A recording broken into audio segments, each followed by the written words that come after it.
7주차 강의를 시작을 하도록 하겠습니다. 우리가 지난주 차까지는 뭐 그래프 그리는 것들도 하고, 그리고 또 그 디플라이어 패키지를 이용해서 우리가 그 데이터를 매니플레이션 하거나 하는 것들을 어떻게 기본 패키지들만 사용해서 할 때랑 다르게 할 수 있는지, 그리고 또 파이피라고 하는 개념들을 통해서 우리가 어떻게 그 명령어들을 연결해서 앞에 사용해서 나온 명령어의 결과물, 즉 아웃풋이 다음 명령어의 바로 인풋으로 우리가 들어가게 되는지에 대해서 이야기를 했었고요.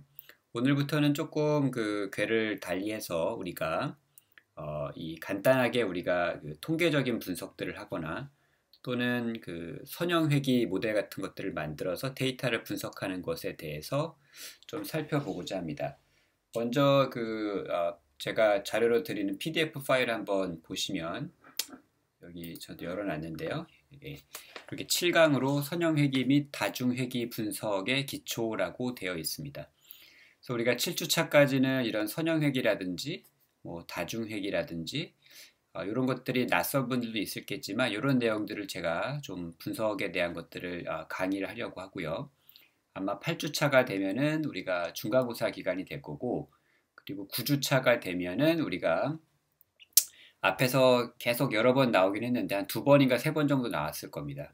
그 정규 표현식이라고 하는 것들에 대해서 한 주 정도를 제가 가지고 그 정규 표현식에 대해서 좀 말씀을 드리려고 합니다. 어쨌든 그런 어떤 순서가 지금 이렇게 진행이 될 거라고 하는 것을 좀 알아두시고요. 다만 우리가 오늘 얘기하는 어떤 통계 분석이나 선형회귀나 이런 것들은 통계학 수업은 아니기 때문에 굉장히 자세하게 얘기하지는 않을 겁니다. 그래서 어쨌든 간에 우리가 오늘 다루게 되는 어떤 선형회귀 분석이라고 하는 것은 이 데이터 간의 상관관계를 선형으로 모델링하는 기법을 말한다라고 지금 되어 있습니다. 그래서 우리가 여기 모델링이라고 하는 말이 굉장히 중요할 수가 있는데요. 여기 제가 모델링이라고 하는 말이 굉장히 중요한데, 이 모델링이라고 하는 건 뭐냐면 어떤 예를 들어 두 개의 변수가 있는데 그 두 개의 변수 사이에 존재하는 관계를 우리가 어떤 수식이나 이런 것들로 나타내는 거다라고 일단은 아주 간단하고 기본적인 형태로 우리가 모델링이라고 하는 것을 정의하고 이야기할 수 있을 것 같습니다. 하지만 현실하고 모델은 항상 다릅니다. 우리가 이제 가장 적절한 예가 최근에 어떤 뉴스 같은 것들을 보시면 코로나 바이러스의 환자가 증가하거나 이런 것들을 어떤 모델을 사용해서 모델링을 했다라고 하는 것들이 가끔 뉴스에 등장을 하거든요. 그래서 모델링 결과에 따르면은 뭐 앞으로 일주일, 2주일 후에 환자의 숫자가 몇 명이 될 거다. 이런 것들이 이제 그 뉴스에 가끔씩 나오는데, 그때 사용하고 있는 이 모델링이라고 하는 용어가 우리가 지금 얘기하고 있는 모델하고 똑같은 겁니다. 그래서 그 어떤 변수들 간의 관계들을 우리가 그 수식으로 이렇게 표현을 하고, 그 수식에 맞춰서 앞으로 일어날 일들 또는 뭐 중간에 일어날 일들을 우리가 예측하거나 하는 것들이 가능하거든요. 그래서 이제 그러한 모델링의 데이터를 가지고 우리가 모델링이라고 하는 것들을 할 때 어떻게 보면 가장 간단한 형태가 이 선형 회귀 분석이라는 겁니다. 그래서 영어로는 그 linear regression이라고 하는 표현을 쓰는데, 이따가 한번 저희가 R 스크립트에서 다시 말씀을 드릴 텐데요. 그런 linear regression에 대해서 우리가 좀 살펴보고, 그 이후에 이제 좀 더 복잡한 형태인 다중회귀에 대해서 또 이야기를 하도록 하겠습니다. 우리가 이제 R을 가지고 이 선형회귀 분석을 하는 어떤 실질적인 방법에 대해서 주로 얘기를 할 거고요. 어떤 이런 통계 분석의 바탕을 이루고 있는 이론적인 배경에 대해서는 제가 꼭 필요하지 않으면 자세히 다루지 않을 겁니다. 그래서 혹시 이제 여기에 더 관심 있으시면 통계학과의 수업을 들으시든지, 아니면은 우리 학과에도 개설이 되어 있는 이 생물학자를 위한, 생물학을 공부하는 사람들을 위한 통계 수업, 아마 김종주 교수님이 강의를 개설하실 텐데, 그런 것들을 들으시면 이런 통계 방법들에 대한 그 기본적인 얘기들을 여러분들이 배우고 이해하실 수 있는 기초를 가지실 수 있을 거라고 생각을 합니다. 자, 그래서 우리는 이런 기본적인 선형회귀 분석을 한번 보기 위해서 간단하게 좀 데이터들을 하나 만들어 보려고 합니다. 여기 있는 것처럼 비슷하게 만들어 볼까요? 여기 25개만 돼 있는데 저는 한 50개쯤 한번 만들어 보도록 하겠습니다. 그래서 아까도 말씀드렸지만 이 선형회귀는 영어로 하면 리니어 리그레션이라고 합니다. 우리가 이 리그레션이라고 한 표현 자체가 회귀란 뜻인데 이게 왜 그렇게 됐는지는 역사적인 백그라운드를 갖고 있기 때문에 제가 여기서 설명할 드릴 얘기는 아니지만 어쨌든 어떤 중요한 거는 그 두 변수 간의 관계를 직선의 형태로 그 모델링을 한다는 겁니다. 그래서 우리가 둘 사이의 어떤 관계가 다른 변수들에 의해서 영향을 받기 때문에 딱 직선에 들어맞진 않지만 대체로 이런 직선적인 관계를 가지고 있을 거다라고 가정을 하고 우리가 수식을 만들어서 두 변수 사이의 관계를 표현하는 것을 이런 선형회귀라 부른다라고 하는 걸 다시 한번 말씀을 드립니다. 자, 우리가 이 모델링을 한번 연습해 보기 위해서 가상의 데이터를 만들 건데요. 우리가 이제 너무나 많이 들어봤기 때문에 잘 알 수 있는 정규 분포로부터 무작위로 샘플을 뽑는 이 명령을 가지고 50개의 숫자를 뽑아 보도록 하겠습니다. 그래서 X에는 이렇게 50개의 숫자들이 뽑히는 걸 볼 수가 있고요. 위에 지금 데이터들이 남아 있는 건 지난번에 이제 제가 강의를 녹화했을 때 그 디플라이어 패키지에 대한 시연을 하고 설명을 드릴 때 남아 있었던 그런 데이터들입니다. 여러분들은 아마 이거를 지웠다 했었으면 아마 없을 겁니다. 여러분들의 이해를 좀 도와드리기 위해서 제가 이거를 지울 수도 있어요. 이거 뭐 어렵지 않습니다. 지우면 되고요. 그러면 이렇게 깨끗하게 다 지워지게 되고 여기도 지우게 되면 아무것도 안 남죠. 대신 그러면 지금 X를 다시 만들어야 됩니다. 자, X가 다시 들어와 있는 걸 볼 수 있고요. Y는 우리가 임의로 이렇게 약 2배 정도 되는 관계가 되는 그런 값들을 여기다 놓도록 하겠습니다. 그래서 y값은 x에다가 2배를 2를 곱하고 거기에다가 이제 다소 노이즈를 첨가를 하도록 하겠습니다. 그래서 이게 이제 왜 노이즈가 되냐면 여러분들이 직접 그 그래프를 그려보면 알 수가 있는데 자, 베이스 패키지로 그래프를 그려볼게요. 요거는 뭐 간단하게 개념들을 설명하는 거기 때문에 굳이 우리가 ggplot이나 아니면은 ggpubr 이런 패키지들을 써서 그래프를 그릴 필요가 전혀 없습니다. 그쵸? 개념적인 설명만 하기 위해서는 우리가 간단한 플롯 펑션으로도 베이스 패키지에서 제공되는 플롯 펑션으로도 우리가 원하는 것들을 다 보여주고 설명할 수 있으니까요. 자, 그래서 이렇게 해보시면 이제 이 문법들이 좀 이해가 가실 겁니다. x값, y값을 x축, y축에 사용하고 그쵸? 그 다음에 이거를 점으로 PCH가 19인 점으로 표시를 하고 색깔은 뭘로 할까요? 제가 좋아하는 스틸 블루로 하겠다. 이렇게 플라팅을 한번 해보면 네, Y 실행을 안 시켰군요. Y가 여기 없죠? 그렇기 때문에 그런 겁니다. 여기 또 오류가 났네요. 여러분들 아마 치다 보면 저랑 이 수업을 하시다 보면 이런 오류들을 굉장히 많이 겪게 될 겁니다. 항상 당황하지 마시고 자세히 보시면 뭐가 문제인지 많은 경우에 굉장히 쉽게 파악할 수 있습니다. Y가 만들어졌고 플러스를 한번 해보면 네, 이렇게 찍히는 걸 볼 수가 있습니다. 자, 아까도 제가 말씀드렸지만 이 부분이 노이즈예요. 그래서 만약에 이 부분이 없다면 어떻게 되겠습니까? 한번 다시 해볼까요? 이 부분을 제가 잠깐 잘라내기 한 후에 Y값을 다시 만들고 플러스를 다시 해보면 완전히 직선에 가까운 관계가 나오게 되잖아요. 그렇죠? 그래서 사실은 이거는 우리가 원하는 바는 아니고요. 현실에서 이런 데이터는 없습니다. 항상 무언가 이 둘 사이의 관계에 영향을 미쳐서 이 직선 관계가 진짜로 있다라고 하면 그 직선 관계로부터 조금씩 멀어지게 하는 우리가 보통은 에러텀이라고 하는 그런 어떤 요 직선 관계에서로부터 디비에이션을 만들어내는 그런 이 요인들이 존재하고 그런 것 때문에 여기에 이제 이런 부분들이 제가 모델링을 할 때 집어넣은 겁니다. 플러스는 하나야 됩니다. 자, 이렇게 해서 다시 Y를 만들어 보면 우리가 현실 세계에서 볼 법한 그런 데이터가 만들어지게 돼요. 그래서 많은 경우에 우리가 이미 원래 이렇게 2배의 관계가 이렇게 성립한다는 걸 알고 이렇게 지금 시작을 했지만 많은 경우에는 이걸 모르고 실제로 우리가 보는 데이터는 이겁니다. 그렇죠? 이걸 보고 이 x하고 y 사이의 관계가 무엇인지를 거꾸로 추정을 하는 일들을 하게 되고, 사실은 여기에 제목에 써놓은 이 선형회귀라고 하는 것들이 바로 이 우리가 얻은 현실 세계에서 얻은 데이터를 기반으로 해서 x하고 y 사이에 존재할지도 모르는 그런 선형의 관계들을 우리가 이렇게 추론해내는 것을 말하는 겁니다. 자, 이거를 내 R 프로그래밍에서 어떻게 할 수 있는지가 첫 번째 우리의 어떤 그 숙제고요. 그렇죠? How to draw relationship between x and y입니다. x하고 y 사이의 관계를 우리가 가급적이면은 수학적으로, 그죠? 수학적인 공식을처럼 우리가 둘 사이의 관계를 수식으로 나타낼 수 있을까라고 하는 게 이제 첫 번째 문제고, 요거는 이제 우리가 처음으로 다루게 될 거고요. 두 번째로는 만약에 둘 사이의 관계가 진짜로 어떤 직선적인 관계, 그리고 그게 단순히 아무런 관계가 없는 게 아니라 어떤 유의미한 관계가 있다라고 하는 거를 어떻게 알 수 있을까? 이거는 이제 직선의 기울기하고도 관계가 되는 얘기입니다. 그래서 이 부분이 이제 우리가 또 질문을 하고 답을 해야 되는 부분인데,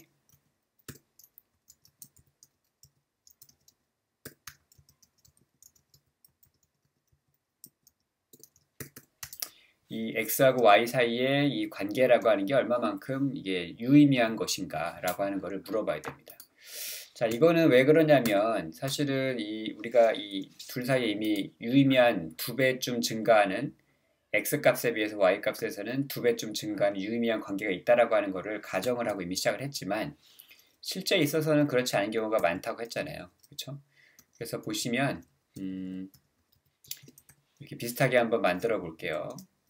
자, 이번에 y1이라고 하는 걸 만들어서 이번에도 그냥 50개의 데이터를 제가 뽑았어요. 이 둘 사이에는 별다른 유의미한 관계가 존재하지 않습니다. 그쵸? 한번 제가 만들어 보고요. 그래서 이거를 플라팅을 해보면, 그쵸? 똑같이 PCH를 19로 해서 컬럼 값은 스틸 블루, 이거 뭔가 좀 뭐 저기 하니까 우리가 그레이로 해볼까 이거는? 네, 이렇게 됩니다. 그래서 x하고 y 사이 어떤 관계가 보이십니까? 잘 안 보이죠. 그렇죠? 이게 무슨 관계가 있는지 잘 모르겠습니다. x도 랜덤하고 y도 굉장히 무작위로 뽑힌 것처럼 보입니다. 이제 그에 반해서 우리가 기존에 그렸던 그래프를 보시면 x하고 y 사이에 어떤 관계, 직선의 관계가 있을 것처럼 추정이 가능하고, 우리가 선형회귀를 통해서 하는 거는 아까 말씀드렸지만 반복적으로 그런 직선 관계를 유추해내서 끌어내는 겁니다. 그리고 그게 이제 얼마나 유의미한지, 정말 유의미한 건지를 우리가 확인을 해야 됩니다. 그 과정들을 우리가 지금부터 쭉 따라가 볼 겁니다. 자, 그런데 우리가 이 둘 사이에 선형 관계가 존재하는지 아닌지, 그리고 만약에 존재한다라고 하면 그 관계가 어떤 것인지를 테스트하는 방법은 아래에서 굉장히 의외로 간단한 방법으로 할 수가 있어요. 그래서 여러분들이 이제 이거를 제가 저장을 할 건데, 그냥 모델링을 하는 게 아니라 우리가 이거를 모드 1이라고 해서 값을 여기다가 모델링한 것을 저장을 할 겁니다. 모델링을 어떻게 하냐면, 이게 선형관계의 모델링을 하려고 하면 우리가 LM, 그래서 Linear Modeling의 약자입니다. 이거는 이제 리니어 모델링을 하겠다, 선형의 어떤 관계가 있는 거를 우리가 모델링을 하겠다라고 하는 거고요. 그래서 여기에 내가 그 모델링을 하고 싶은 애들의 그 어떤 공식을 넣어줘야 됩니다. 그래서 자, y를 잘 보십시오. 이렇게 써주면 돼요. 이게 사실은 거의 끝이에요. 예. 그래서 지금 내가 원하는 건 x라는 변수와 y라는 변수 사이의 관계를 선형으로 모델링을 하고 싶은 거고요. 그거를 하기 위해서는 이렇게 LM이라고 하는 리니어 모델링을 해주는 함수를 사용하셔서 이 안에다가 공식을 집어넣으면 되는데, 포뮬라, 그쵸? 포뮬라를 넣어주면 되는데, 그 포뮬라가 뭐냐면, 자, 리니어 모델링을 y 값을 x에 따라서 해달라고 하는 겁니다. 아시겠죠? y 값을 x에 따라서 모델링을 해달라고 하는 게 바로 이 코드가 지금 얘기하는 겁니다. 그래서 이거를 모델링을 하고 그 모델링한 결과를 mod1이라고 하는 변수에 저장하라고 하는 거예요. 그래서 이 mod1을 여러분들이 클래스를 보면 딱 그 LM이라고 하는 클래스가 할당이 되어 있습니다. 리니어 모델링 그 결과로 이렇게 클래스가 할당이 되어 있어요. 자, 그러면 우리가 이 mod1이 결과가 뭔지를 정확히 알아야 되는데 mod1을 가서 한번 살펴볼까요? 그냥 mod1을 놓으시고 컨트롤 엔터 하시면 이렇게 결과가 나옵니다. 근데 여기 별거 없어요. 이게 뭐냐면 이게 직선이니까, 그쵸? 사실은 여기서 우리가 이 직선 관계를 모델링을 할 수가 있고 나중에 이것도 그래프를 한번 얹어서 그려볼 텐데 여기에 이 둘 사이에 직선 관계가 있다고 했을 때 그 직선이라고 하는 게 궁극적으로는 뭐냐면 y는 1.88 곱하기 x 더하기가 아니라 이제 마이너스가 되어 있네요. 마이너스 0.008914 이런 뜻입니다. 그래서 요 x하고 y 사이의 관계는 대체로 이런 수식을 만족하는 관계인 것 같다라고 하는 것을 바로 이 리니어 모델링이 알려주고 있는 겁니다. 이해가 가시죠? 그래서 이 부분이 바로 그 x값이라고 아래 표시되어 있는 게 바로 직선의 기울기 값에 해당하고요. 여러분들이 중고등학교 때 수학을 배우셨으면 우리가 직선의 기울기하고 y절편을 아실 텐데 이 부분이 바로 인터셉트라고 되어 있는 y절편에 해당하는 부분이 되겠습니다. 뭐 이 거의 0이라고 봐도 무방할 정도죠. 0.008914면 거의 0입니다. 그리고 우리가 원래 만들었던 이런 2배에 가까운 그런 관계가 이렇게 거꾸로 우리가 데이터로부터 유출을 할 수 있게 됩니다. 그렇죠? 그래서 원래 현실적으로는 이 데이터가 이 기울기가 2가 나와야 하지만 실제로는 x하고 y 값을 랜덤으로 뽑았고 숫자가 50개밖에 안 되기 때문에 완전히 그 2라고 하는 원래 참값에 딱 정확하게 맞는 것들을 우리가 잡아내지 못하는 거죠. 근데 이제 만약에 여기 있는 요 값들을 사실은 여러분들이 이렇게 늘려주면 랜덤하게 뽑은 숫자들을 늘려주면 실제로 우리가 모델링을 다시 한번 해볼게요. 숫자를 늘려서 해보시면 이것은 또 다르게 나오네. 떨어지긴 합니다만 200개 해볼까요? 200개쯤 하고 네.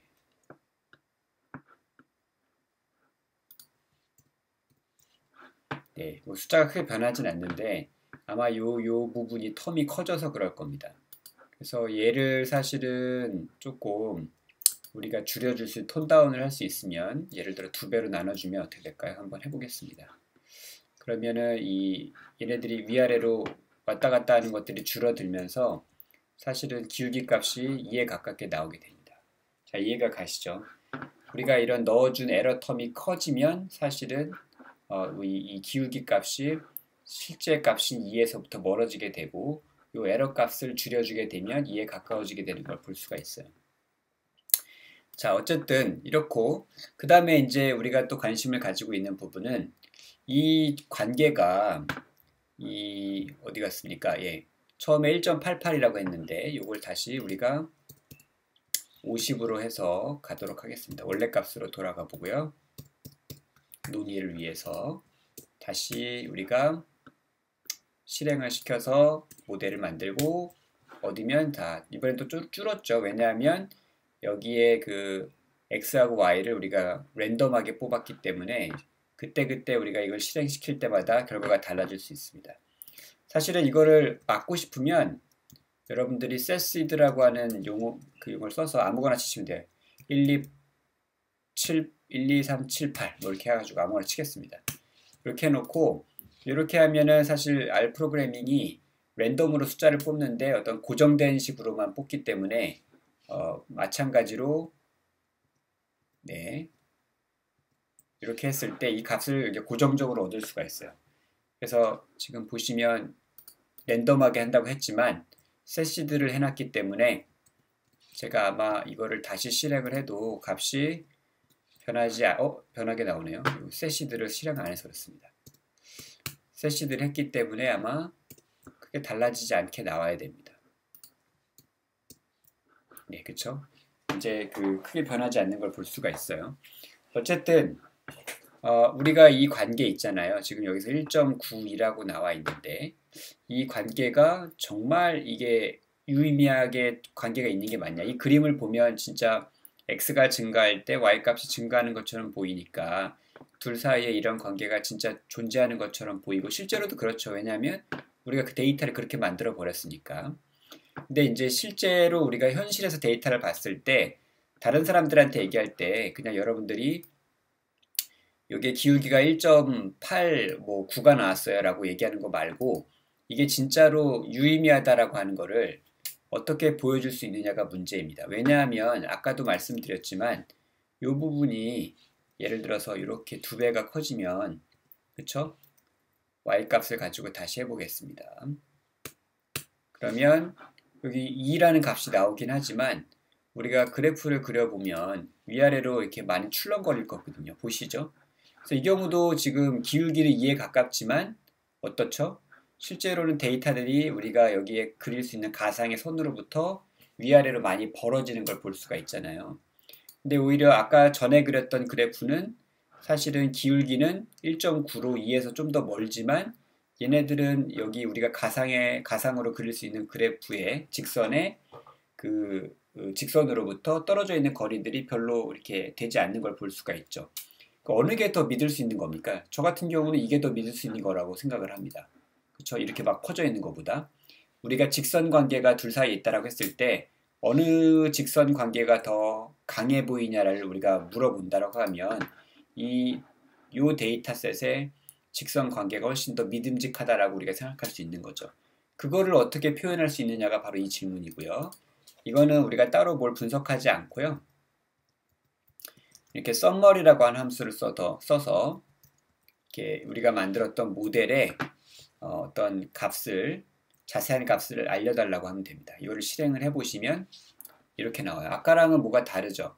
아까 우리가 모델 1을 실행을 그냥 여기서 시켰을 때 얘는 인터셉트하고 기울기만 나왔는데 우리가 썸머리를 써서 모델 1에 그 자세한 내용을 달라고 하면 뭔가 복잡한 내용들이 나옵니다. 여러분들이 모든 걸 지금 당장 이게 통계학 시간이 아니기 때문에 이해하길 바라진 않고요. 제가 여러분들께 반드시 보라고 말씀드리는 부분은 바로 뭐냐면 이 부분들입니다. 그래서 지금 보시면 여기 estimate, 그러니까 이 추정값이 나오는데 이 추정값은 앞에 그냥 이 coefficient, 개수들 값이에요. 기울기하고 y절편의 추정값이 여기에 나와 있습니다. 그래서 intercept, y절편의 추정값은 이만큼이고 기울기의 추정값은 2.16이다라고 나와 있고요. 그 다음에 요것이 바로 요놈과 요놈의 스탠다드 에러 값이에요. 이게 얼마나 그 변이가 있을 수 있는지에 대한 이야기고 여기가 이제 잘 모르셔도 상관없는데 이 t-value라고 해서 통계값이 나와 있고 여기 있는 것은 p-value라고 해서 이렇게 얻어진 이 값이 t-value 값이 우리가 우연히 얻는 값보다 훨씬 더 클 확률을 얘기하고 있는 거예요. 그래서 요 p-value는 보통은 0.05보다 작으면 유의미하다라고 얘기를 합니다. 뭐가 유의미하냐? 얘가 그 실제로 유의미한 어떤 차이를 지시하고 있다라고 하는 확률이 높아진다라고 하는 걸 의미하게 되는 거예요. 그래서 그게 높을수록 이렇게 별표가 보통은 많이 붙어서 나옵니다. 여러분들은 뭘 보셔야 되냐면 주로 이렇게 리니어 모델링을 하시면 기울기에 붙어있는 이 값과 그리고 여기에 있는 p-value를 확인하셔서 이 p-value가 작으면 작을수록 보통은 여기에 나와 있는 이 값이 실제로 유의미한 값을 나타내고 있다라고 일반적으로 생각을 하시면 됩니다. 근데 문제는 뭐냐면 이 기울기 값이 0.1이 나왔을 때에도 p-value가 굉장히 작을 수 있어요. 그런 경우는 통계적으로 분명히 유의미한 차이가 있기는 하지만 유의미하다고 얘기할 수 있지만 그게 실제적으로는 유의미한지는 잘 모르는 경우가 되겠습니다. 예를 들어서 이런 경우도 직선을 그려보면 이렇게 나오고 이쪽 방향으로 이게 한 0.1쯤 되는데 통계값을 보면은 굉장히 작아서 p-value가 우리가 이게 굉장히 통계적으로 유의미한 값이구나 시그니피컨트하구나 얘기는 할 수 있지만 실제 현실에서 그게 유의미한지는 또 다른 얘기라고 하는 걸 말씀을 드리는 거예요. 그래서 그거는 여러분들이 데이터를 보고 판단하셔야 됩니다. 이 모델링 하는 것을 전적으로 신뢰만 해서는 안 되고 여러분들의 판단과 어떤 그 사고가 같이 들어가야 된다는 것을 말씀드리는 거고요. 그 다음에 여기에 있는 또 한 가지 여러분들이 보셔야 될 게 adjusted R-square 값이라고 해서 내가 가지고 있는 내가 지금 만든 이 모델 기울기가 2인 이 모델에 의해서 내가 갖고 있는 데이터에 존재하는 변이들 데이터 간의 이런 차이들이 얼마나 설명되는지를 나타내는 거고 절반 이상이 내가 가지고 있는 모델에 의해 설명이 된다라고 하는 거를 이 값이 나타내고 있는 거예요. 만약에 내가 갖고 있는 모델이 내가 갖고 있는 데이터를 전부를 다 설명한다 그러면 R-스퀘어 값이 1이 될 겁니다. 실제로 그걸 해볼 수가 있어요. 만약에 제가 원래 이 데이터에 가서 완전히 직선이 되게끔 만들어 놓고 다시 모델링을 하면 그쵸? 당연히 이렇게 될 겁니다. 이건 0에 가깝게 나오고 여기는 완전 2가 되겠죠? 그리고 나서 제가 이 썸머리를 해서 보면 그쵸? perfect fit이다. 완전히 맞는다. 그래서 지금 보시면 R-스퀘어 값이 1이 나오잖아요. 아까 말씀드린 대로. 그쵸? 예. 그래서 이렇게 될 겁니다. 그래서 이런 경우는 사실 없기 때문에 경고를 주는 겁니다. 이거 안 맞는 것 같은데 현실에 이런 데이터 없는데 라고 하는 거를 사실 프로그램이 알려주는 거예요. 그래서 여러분들이 이제 이런 그 두 개의 변수 사이의 관계를 선형으로 모델링 한다 그러면 아까 보여드렸듯이 LM이라고 하는 함수를 사용하셔서 이렇게 포뮬라를 넣으셔가지고 모델링을 하시면 되고 모델링 된 결과를 자세히 보시려면 썸머리라는 함수로 모델링 결과를 보여달라고 하시면 되고 그리고 이 결과를 여러분들이 아까 제가 설명드린 대로 해석을 해주시면 되겠습니다.